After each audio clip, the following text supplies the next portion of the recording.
আসসালামু আলাইকুম। AutoCAD basic ট্রেনিংয়ে আজকের পর্বে আমরা শিখব পলিলাইন এডিট এবং এক্সপ্লোড কমান্ড সম্পর্কে। এখানে স্ক্রিনে দেখুন আমাদের একই রকমের দুইটি সেটের অবজেক্ট রয়েছে। এখন নিচের অবজেক্টগুলোতে যদি আমরা মাউস ধরি তাহলে দেখুন কি হয়। এগুলো একটি অবজেক্ট শো করছে এবং এখানে লেখা রয়েছে পলিলাইন। প্রত্যেকটি অবজেক্টই একই রকম, মাউস ধরলেই দেখবেন এটি পলিলাইন। এবং যদি আপনি এই অবজেক্টগুলোকে সিলেক্ট করেন তাহলে সবগুলো একসাথে সিলেক্ট হবে। দেখুন এরকম। একই রকমভাবে আপনি উপরের অবজেক্টগুলোতে যদি যান তাহলে মাউস ধরার পরে দেখবেন এগুলো লাইন, এবং আপনি যদি এগুলো সিলেক্ট করেন তাহলে সবগুলো অবজেক্ট আলাদা আলাদাভাবে সিলেক্ট হবে। এখন লাইন এবং পলিলাইনের পার্থক্যটা হচ্ছে, আপনি যখন কোনো অবজেক্ট তৈরি করবেন তখন যদি লাইন হিসেবে থাকে তাহলে সবগুলো অবজেক্ট আলাদা আলাদাভাবে কাজ করবে, আর যদি পলিলাইন হিসেবে থাকে তাহলে সেগুলো একটি অবজেক্টের কাজ করবে। এখন কিভাবে আপনি লাইন এবং পলিলাইন বা এগুলো এডিট করতে পারবেন, দেখুন উপরে যেই লাইনগুলো অবজেক্টগুলো রয়েছে সেগুলো যদি আমরা একটি অবজেক্টে পরিণত করতে চাই তাহলে আমাদের হলো পলি এডিট কমান্ডের দরকার হবে, পলিলাইন এডিট। এটি আপনি পাবেন হোম প্যানেলের ভিতরে মডিফাইয়ের ভিতরে। দেখুন এই যে যে অপশনটি রয়েছে এডিট পলিলাইন, এটি আপনি ক্লিক করলে দেখুন এবার আমাদের বলছে সিলেক্ট পলিলাইন। এখানে আপনি যে অবজেক্টটি পলিলাইন করতে চান সেটির যে কোনো একটি লাইন সিলেক্ট করতে হবে। এবার দেখুন বলছে do you want to turn it on, অর্থাৎ আপনি কি সম্পূর্ণ অবজেক্টটি একটি অবজেক্টে পরিণত করতে চান। আমরা ইয়েস রেখে, ইয়েসের জন্য ওয়াই রেখে এন্টার দিব। এবার দেখুন এখানে বলছে জয়েন, আরও অনেকগুলো অপশন রয়েছে, আমরা জয়েন করব তাই জয়েন অপশনে ক্লিক করলাম। এবার আমরা সম্পূর্ণ অবজেক্টটি যদি সিলেক্ট করে দেই এবং রাইট ক্লিক করে যদি আমরা এন্টার দেই তাহলে দেখুন কি হয়, সম্পূর্ণ অবজেক্টটি পলিলাইন হয়ে গেছে। একটু আগে ছিল সম্পূর্ণ অবজেক্টটি চারটা লাইন ছিল, এখন চারটা লাইন মিলে একটি অবজেক্টে পরিণত হয়েছে। এভাবে আপনি সবগুলো অবজেক্টের ক্ষেত্রে একই রকমভাবে, যেমন আমরা আবার দেখাই অবজেক্টটি, আমরা যদি কিবোর্ড থেকে এটি করতে চাই তাহলে কিবোর্ড থেকে পি এডিট চাপলে দেখুন, পি এডিট চেপে যদি আমরা এন্টার দেই তাহলে পলিলাইন এডিটের অপশনটি আমরা পেয়ে যাব। এবার একটি লাইন সিলেক্ট করে আমরা ওয়াই রেখে এন্টার দেব।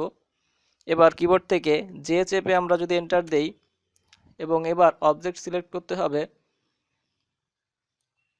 অবজেক্ট সিলেক্ট করে আমরা এন্টার দিলাম এবং কিবোর্ড থেকে ইএসসি চেপে যদি আমরা বের হয়ে যাই, এবার অবজেক্টের উপর মাউস নিলে দেখা যাবে সম্পূর্ণ অবজেক্টটি একটি অবজেক্টে পরিণত হয়েছে। এভাবে লাইন থেকে পলিলাইন বা একটি অবজেক্টের একাধিক লাইন থেকে একটি অবজেক্টে পরিণত করা যায়। একই রকমভাবে যখন আপনার পলিলাইন বা একটি অবজেক্ট থাকবে সেটিকে যদি আপনি লাইনে ডিভাইড করতে চান সেজন্য রয়েছে আমাদের এক্সপ্লোড অপশনটি। এটি আপনি পাবেন হোম প্যানেলের ভিতরে মডিফাইয়ের ভিতরে এই এক্সপ্লোডের অপশন। এখন আপনি পলিলাইনের যে কোনো একটি অবজেক্টকে সিলেক্ট করে যদি এক্সপ্লোডে ক্লিক করেন তাহলে দেখুন কি হলো, পলিলাইন থেকে সবগুলো অবজেক্ট আলাদা আলাদা লাইনে ডিভাইড হয়ে গেছে। এখন আপনি সবগুলো অবজেক্টকে আলাদা আলাদাভাবে সিলেক্ট করতে পারছেন। একই রকমভাবে আপনি কিবোর্ড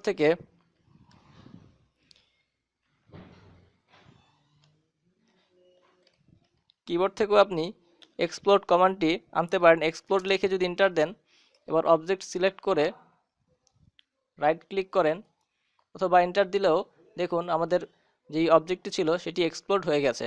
এভাবে আপনি অটোক্যাডে এক্সপ্লোড এবং পলিলাইন এডিট কমান্ডটি ব্যবহার করতে পারেন। এখন আমি আপনাদের একটি রিয়েল লাইফ এক্সাম্পল দেখাচ্ছি। দেখুন এখানে আমাদের যে ড্রয়িংটি রয়েছে, এই ড্রয়িংয়ে যে আমাদের ডোরগুলো রয়েছে সেই ডোরগুলোর উপরে যদি আমরা মাউস নেই তাহলে দেখুন কি হচ্ছে, মাউসের কার্সর এই ড্রয়িংয়ের উপরে ডোরগুলোর উপর যদি আমরা নিই তাহলে দেখুন সবগুলো ডোর একটি ডোর হিসেবে দেখা যাচ্ছে, অর্থাৎ এখানে যতগুলো লাইনে থাকুক না কেন সবগুলো লাইন মিলে একটি অবজেক্টের কাজ করছে। এখন দেখুন এই অবজেক্টটি আপনি কিভাবে তৈরি করবেন অটোক্যাডে। প্রথমে আমরা সার্কেল কমান্ড এনাবল করে নিলাম।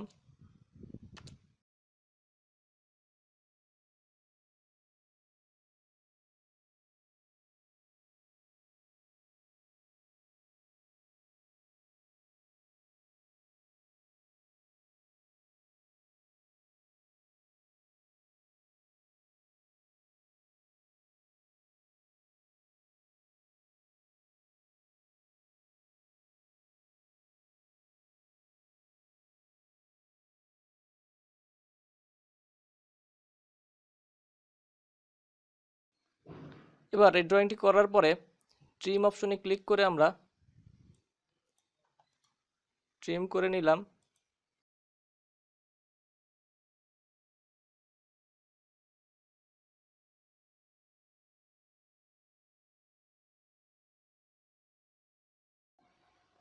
দেখুন এখানে আমাদের ডোরের সিম্বলটি হয়ে গেছে। এখন সবগুলো লাইন এখানে আলাদা আলাদাভাবে দেখাচ্ছে। এটি আপনি যখন আপনার ড্রয়িং ইউজ করবেন তখন খুব ঝামেলা। সেজন্য আমরা সবগুলো লাইনকে যদি একটি লাইনে পরিণত করতে চাই তাহলে আমরা পলি এডিট লাইনের সাহায্য নিব। মডিফাই প্যানেল থেকে আমরা প্রথমে পলি এডিট অপশনটিতে ক্লিক করলাম, অথবা কিবোর্ড থেকে আপনি পি এডিট চেপে আনতে পারেন এটি। এবার একটি লাইন আমরা সিলেক্ট করলাম, ওয়াই দিলাম। এবার জয়েন করার জন্য আমরা জে চাপলাম। সম্পূর্ণ অবজেক্টটি আমরা সিলেক্ট করে দিব। এবার যদি আমরা এন্টার দেই এবং কিবোর্ড থেকে ইএসসি চেপে বের হয়ে যাই, অথবা মাউস থেকে রাইট ক্লিক করে এন্টার দেই, তাহলে দেখুন এখানে আমাদের সবগুলো অবজেক্ট মিলে একটি অবজেক্টে পরিণত হয়েছে। এবং এখানে দেখুন লেখা দেখা যাচ্ছে পলিলাইন। এভাবে আপনি অটোক্যাডে পলিলাইন এডিট এবং এক্সপ্লোর অপশনটি ব্যবহার করতে পারেন। ধন্যবাদ সবাইকে।